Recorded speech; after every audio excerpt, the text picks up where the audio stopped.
So, now we play. I'll adjust it a bit upward. So, ladies and gentlemen, buongiorno.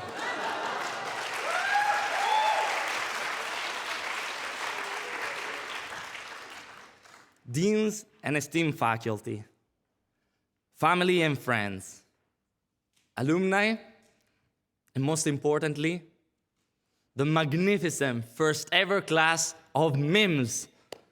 I'm really honored to stand here today to lead this collective moment where we have the chance to share with our loved ones a glimpse of the roller coaster of emotions and learnings that we had the opportunity and the privilege to live together.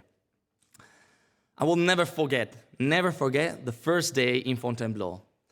The forest, the amphitheater, the new faces, the cars with 38 different nationalities, the excitement to be part of a batch of pioneers, the fear of not being up to the challenge, the barbecue where we realized how different our stories are, the thrill to be enriched by such diversity.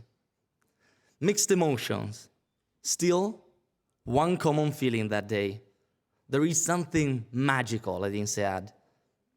Trying to explain it is more challenging than remaining mentally stable after 2 weeks of quarantine in Singapore's COVID hotels. But I'll try to do my best. I would say that the magic of INSEAD lies in its people, so in each one of us. Despite our extremely diverse profiles, I think that both professors and students from the MIM21 batch all share a common denominator. We are pioneers and we are resilient. And I assert that these two qualities help explain the uniqueness of this class.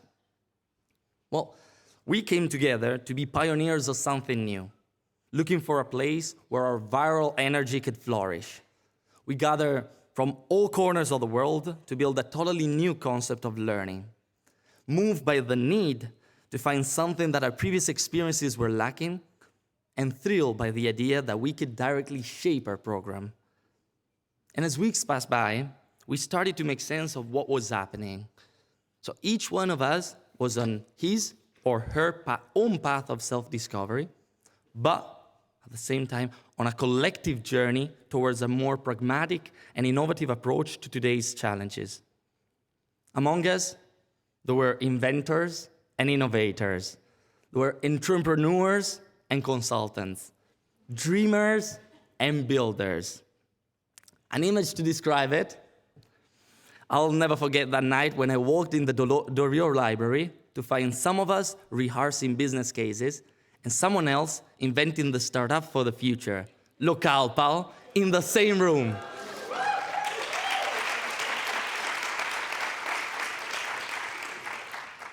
Different backgrounds, cultures, and personalities. A melting pot where everybody brought something unique to the table. But at the same time, we were all moved by an unanimous ambition to sail this blue ocean together. And it wasn't a journey without surprises or challenges.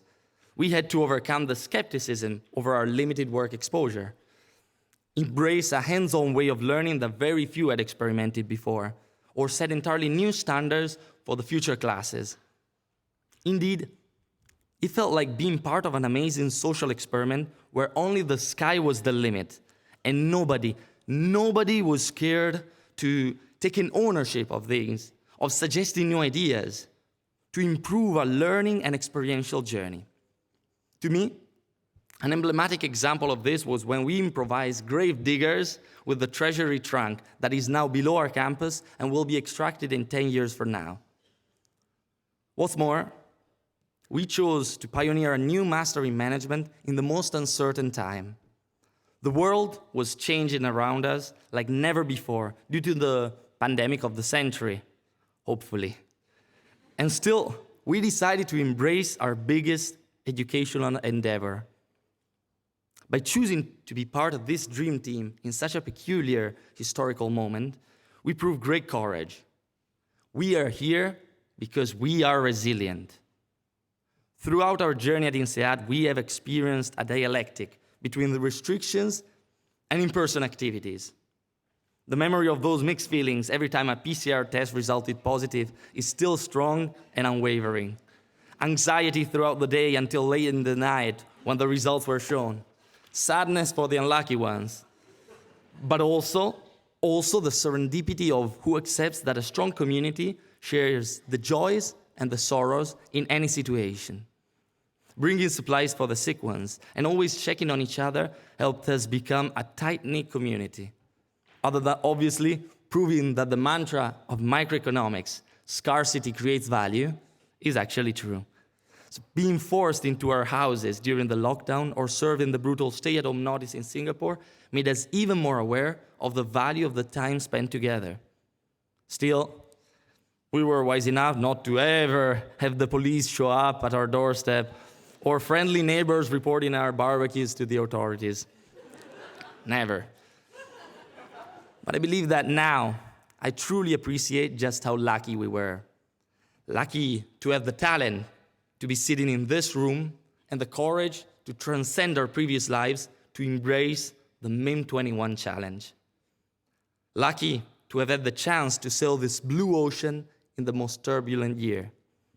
And lucky for all of the emotions that came with the resilience and that made this journey memorable. During this first year after our master, we have experimented with how easy it can be to become passive to external stimuli and to lose track of what moves us and what we're tending towards, or to prioritize a short-term focus over a broader pursuit of our long-term plans. We therefore need to go back to the core of our experience, and stay true to ourselves, remain the resilient pioneers that we are, wherever we'll go. We need to be the risk-takers as we were in our 10 months together, to be hungry for what's new whilst remaining humble. We need to reshape the world around us, always ready to rethink the way things are done. Last year, on the very last day all together in Singapore, I shared how the ancient Greek aphorism, gnosis auton, which means know yourself, helped me understand not only the decision and experiences that we made together, but also the true reason why we started this journey. To understand who we truly are, what we are meant to be and what we're called to achieve in life. Being more cautious of the importance of truly knowing where we are headed raised in me another question. So how do we get there? Over the course of last year, I felt inspired by a complementary aphorism, Meden agan, nothing in excess. We need to realize the value we are called to deliver in this world and to do so with the right measure and nothing in excess. It's a matter of achieving our own vocation in the most coherent way to who we are, to our values, our resources and capabilities, without caring too much to reach someone else's objective, but following our own vocation. And we're lucky in this sense because INSEAD gave words to our vocation in their mission statement. We are here because we are called to become the responsible leaders of tomorrow. We therefore need to work day and night to deliver an added value to society by fulfilling our dreams with the right measure. Creating an added value requires that we lift the bar in any situation and that we do so by being moved by true passion. In a world plagued by war, pandemics, and climate change disaster, we are here today since we have the talents, the skills, and the luck to embrace such a challenge. And with this luck comes the obligation to become the responsible leaders who will transform business and society. And not a choice anymore. Now a duty that we must honor with our future decisions. That is certainly one of the most important things we all learned at INSEAD. What a ride, what an honor to have shared this incredible journey with all of you. Pioneers of the first class ever of MIMS. A final word of gratitude to professors who never left an opportunity to engage with us. To the staff who have kept this program running through turbulent pandemic times. To Thibaut and Agatha, who to us were the face of the MIM. To our parents, for their unwavering love and support. To our families, to our beloved ones, and to our friends who we can always count on. Thank you all.